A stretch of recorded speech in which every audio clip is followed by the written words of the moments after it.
Assalamualaikum warahmatullahi wabarakatuh. Alhamdulillah kita bertemu lagi dalam siri penjelasan ringkas ke atas buku saya 90 pelajaran tentang bid'ah. Kita masih lagi dalam bab pertama, hadis larangan bid'ah selengkapnya.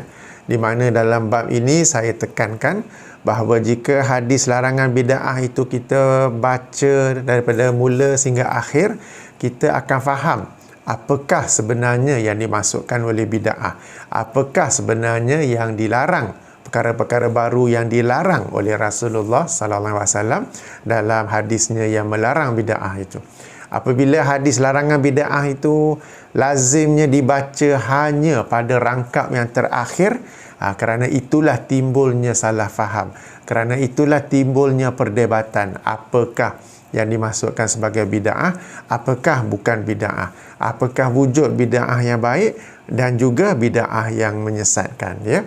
Jadi dalam siri sebelum ini kita telah pun mengupas rangkap yang pertama, maka kita akan meneruskan, ya, untuk hadis tersebut, ya, daripada Jabir bin Abdullah radhiyallahu anhu.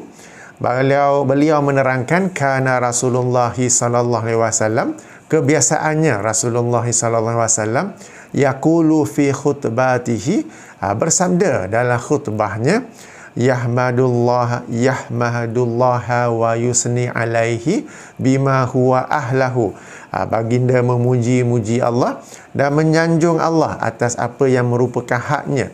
Summa yaqulu, kemudian bersabda, may yahdihillahu fala mudhillalah, sesiapa yang diberi hidayah oleh Allah maka tidak ada kesesatan baginya.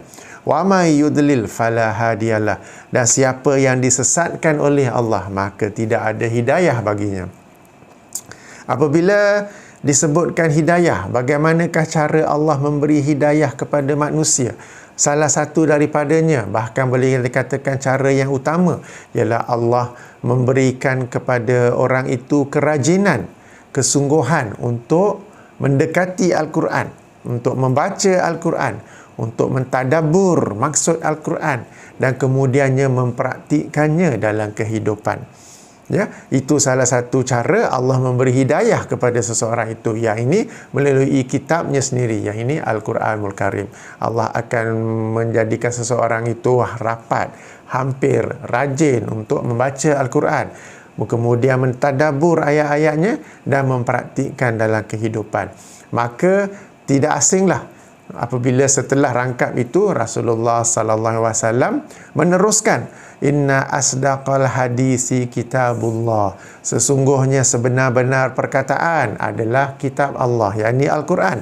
Wa ahsanal hadi hadiyu Muhammadin, dan sebaik-baik petunjuk ialah petunjuk Muhammad sallallahu alaihi wasallam. Ya, dalam rangkap sebelum tu Rasulullah sallallahu alaihi wasallam menerangkan bahawa sesiapa yang diberi hidayah oleh Allah maka tidak ada kesesatan baginya. Apakah sumber hidayah tersebut? Salah satu daripadanya, bahkan yang utama, ialah Al-Quran dan sunnah Rasulullah sallallahu alaihi wasallam. Ya, kerana itu dalam rangkap seterusnya baginda bersabda, sesungguhnya sebaik-baik perkataan ialah kitab Allah, dan sebenar-benar perkataan adalah kitabullah, dan sebaik-baik hidayah adalah hidayah Muhammad sallallahu alaihi wasallam. Setelah itu barulah baginda menyambung dengan bersabda, wa syarrul umur muhdasatuha, dan seburuk-buruk urusan adalah perkara-perkara yang baru. Apabila Rasulullah SAW mulakan dengan bab hidayah dan juga kesesatan, kemudian menerangkan tentang Al-Quran dan Sunnah, kemudian dilanjutkan dengan seburuk-buruk perkara adalah perkara yang baru, maka kita dapat tahu bahawa perkara baru yang baginda masukkan itu merujuk kepada apa yang baru berbanding dengan Al-Quran dan Sunnah Rasulullah SAW. Meskipun baginda tidak menjandarkannya secara jelas, tidak menyebut secara jelas, baginda tidak berkata umpama seburuk-buruk perkara adalah perkara yang baharu berbanding Al-Quran dan Sunnah. Seburuk-buruk perkara adalah perkara yang baharu daripada Al-Quran dan Sunnah. Meskipun baginda tidak sebut demikian, tetapi kalau kita baca hadis ini secara keseluruhannya dan kita mengkaji serangkap demi serangkap, kita akan tahu bahawa apabila baginda bersabda dan wa syarrul umur muhdatsatuha, dan seburuk-buruk perkara adalah perkara yang baharu, maka kita tahu perkara baharu itu adalah apa yang baru berbanding ajaran Al-Quran dan Sunnah. Ya, kita ulang kaji sekali lagi. Apa nak kata? Mula-mula Rasulullah SAW menerangkan tentang hidayah Allah. Kemudian Rasulullah SAW menerangkan tentang sebenar-benar perkataan ialah Al-Quran, dan sebaik-baik hidayah adalah hidayah Muhammad, yakni sunnah baginda. Kemudian baginda menerangkan bahawa seburuk-buruk perkara adalah perkara yang baharu. Perkara yang baharu ni kita kata dia bukanlah umum walaupun nampak umum. Tapi sebabnya bila kita faham rangkap pertama dan kedua, rangkap ketiga ini kita akan faham bahawa yang dimasukkan oleh baginda ialah perkara baharu berbanding Al-Quran dan juga sunnah Rasulullah SAW.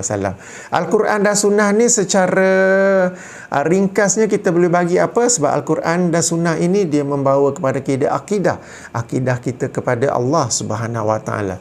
Maka jika seseorang itu mencipta akidah yang baharu, maka itulah yang dimasukkan dengan seburuk-buruk perkara yang baru. Contoh lain dalam Al-Quran dan Sunnah ada juga diterangkan cara-cara kita beribadah kepada Allah Subhanahu Wa Taala. Maka apabila seseorang itu membuat ibadah yang baharu, maka itulah seburuk-buruk perkara yang dimaksudkan oleh Rasulullah sallallahu alaihi wasallam. Dalam Al-Quran dan Sunnah juga ada hukum hakam, hukum judi, hukum zina, hukum minum arak dan sebagainya. Maka apabila seseorang itu mencipta hukum yang baharu, kononnya berjudi itu tidak haram, kononnya lah, maka itulah yang dimasukkan sebagai seburuk-buruk perkara yang baharu. Dalam Al-Quran dan Sunnah ada juga menerangkan tentang apa yang sebut sebagai fiqh hati, ya, perkara-perkara yang berkaitan dengan hati kita seperti sifat sabar, sifat tawakal, sifat redha, sifat cintakan akhirat, mengharapkan pertemuan dengan Allah dan sebagainya. Lalu apabila ada orang mencipta perkara yang baharu dalam perkara ini, dalam subjek ini, sebagai contoh tentang tawakal, Al-Quran dan Sunnah mengajar tawakal itu ialah berusaha terlebih dahulu, kemudian barulah berserah kepada Allah akan hasilnya. Jika ia sebagaimana yang dikehendaki, kita bersyukur. Akan tetapi jika ia tidak sebagaimana yang kita kehendaki, kita bersabar, atau lebih baik kita reda, kerana apa yang ditentukan oleh Allah itu adalah baik meskipun kita tidak nampak kebaikannya. Itu tawakal. Lalu katakan tiba-tiba ada pula orang yang berkata tawakal itu ialah hanya duduk saja, bertawakal rezeki akan datang. Ini adalah satu perkara baharu, dan inilah yang dimasukkan sebagai syarrul umur dan perkara yang buruk di dalam agama. Ya, jadi kalau kita faham rangkap ini, sekali lagi saya tekan berulang kali. Ini kenapa? Sebab bila saya bincang bab bid'ah ini, baik dalam media sosial, baik dalam kuliah ke apa ke, ada saja orang yang akan mempertikaikan. Saya tak tahu sama ada dia ni saja nak memprovokasi atau nak mempertikaikan. Habis tu duk pakai mikrofon tu tak bid'ah ke? Membuat rakaman ni tak bid'ah ke? Menyebarkan ilmu menggunakan video, YouTube, Facebook Live tidak bid'ah ke? Ya. Sampai saya masih ingat, ya. Pernah sekali saya memberi kuliah di sebuah universiti. Okey, bila bagi kuliah tu tak adalah khusus topik bid'ah, tapi adalah masuk juga. Lalu ada seorang tu terus angkat tangan. Habis tu minum Milo tak boleh lah. Habis tu guna whiteboard duk tulis-tulis tu tak boleh lah. Habis tu nak guna projector, PowerPoint presentation semua tak boleh lah. Kita tengah cakap terus bantah depan tu. Saya pun naik hairan. Lalu saya jelaskanlah sekali lagi bahawa yang dilarang tu adalah perkara-perkara berkaitan agama, bukan dalam urusan duniawi. Tak puas hati juga, ya. Bila dah habis majlis ilmu itu saya tanya kepada student-student yang menganjur, siapa yang tadi itu tiba-tiba membantah tidak ada adab, tidak tunggu sesi Q&A ke apa ke. Oh, mereka menjelaskan, oh yang itu tu bukan student, itu tu ustaz daripada bahagian hal ehwal pelajar. Dia dihantar untuk monitor, untuk memantau kuliah saya. Dialah yang bantah tu lah. Yang kata, lah, nombor satu, kenapa akhlak ustaz macam tu? Nombor dua, takkanlah ustaz pun tak boleh nak bezakan lagi apa yang sebenarnya yang dimaksudkan oleh Rasulullah sallallahu alaihi wasallam ketika baginda melarang bid'ah di dalam Islam. Jadi perkara ni selalu berulang dalam WhatsApp group ke, dalam Facebook ke apa ke. Bila bincang bab bid'ah saja, mesti mereka akan kata, ni bawa kapal terbang tu tak bid'ah ke? Pula dah ya.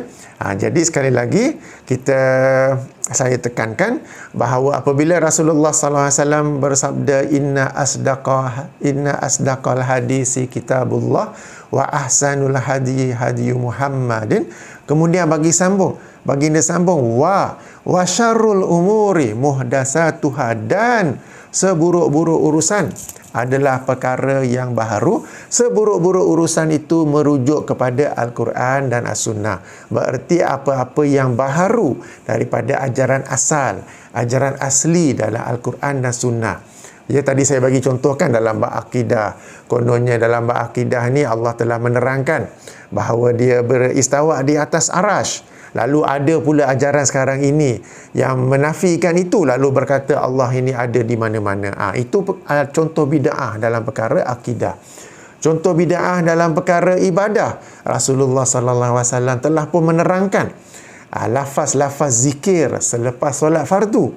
Lalu ada pula orang kita yang membuat lafaz-lafaz sendiri, ataupun dia mengambil sesuatu lafaz zikir daripada hadis Nabi, tapi yang Nabi ajar untuk dibaca pada ketika yang lain, mereka bawa masuk untuk diamalkan selepas solat fardu.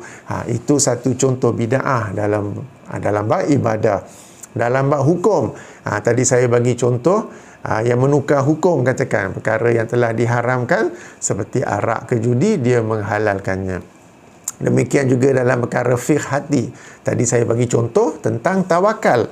Ya, bagaimana tawakal itu ditukarkan kepada duduk saja menunggu rezeki daripada Allah Subhanahu Taala. Itu bukan namanya tawakal.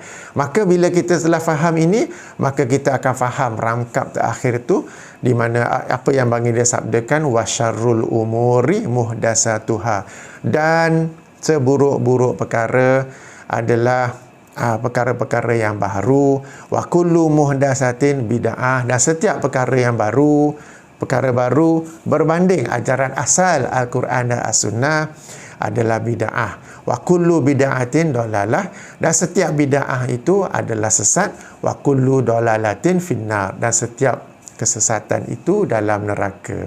Rangka akhir tu, setiap kesesatan dalam neraka itu pun nanti ada kupasan tersendiri yang saya akan buat video dia yang tersendiri, insya-Allah. Jadi moga-moga dalam penjelasan ringkas ini kita dapat faham bahawa dengan membaca keseluruhan hadis Nabi sallallahu alaihi wasallam dalam hal bid'ah ini, kita akan dapat tahu bahawa bid'ah yang dilarang oleh baginda ialah apa yang baharu berbanding Al-Quran dan Sunnah, apa yang baharu berbanding ajaran asal, ajaran tulen dalam Al-Quran dan Sunnah. Ya, sebenarnya kalau kita rujuk dalam lafaz lain pun, sebagai contoh dalam Sahih Muslim, walaupun dalam Sahih Muslim hadis ini lebih ringkas, tapi ia tetap juga ada Al-Quran dan Sunnah. Okay, sebagai contoh dalam Sahih Muslim, hadis nombor 1435, atau dalam penomboran yang lain hadis nombor 867, Rasulullah sallallahu alaihi wasallam berkhutbah, fa inna khairal hadisi kitabullah wa khairul huda Muhammadin wa syarrul umuri muhdatsatuha wa kullu bid'atin dalalah. Jadi hadis ini jangan baca wasyarrul umur muhdatsatuha saja, tapi baca daripada awal. Maka sesungguhnya sebaik-baik hadis, sebaik-baik perbicaraan, perkataan ialah kitabullah, yang ini Al-Quran. Dan sebaik-baik hidayah adalah hidayah Muhammad sallallahu alaihi wasallam. Wa syarrul umuri muhdasatuha, dan seburuk-buruk urusan adalah perkara-perkara baru berbanding ajaran asal, berbanding ajaran tulen daripada Al-Quran dan As-Sunnah. Itulah yang dinamakan sebagai bid'ah. Ya. Jadi moga-moga penjelasan ringkas saya ini dapat memberi kefahaman yang jitu lagi padu kepada para pendengar semua tentang apa yang dilarang, apa yang dimasukkan sebagai bid'ah yang dilarang oleh Rasulullah SAW, yang dilarang oleh syariat Islam.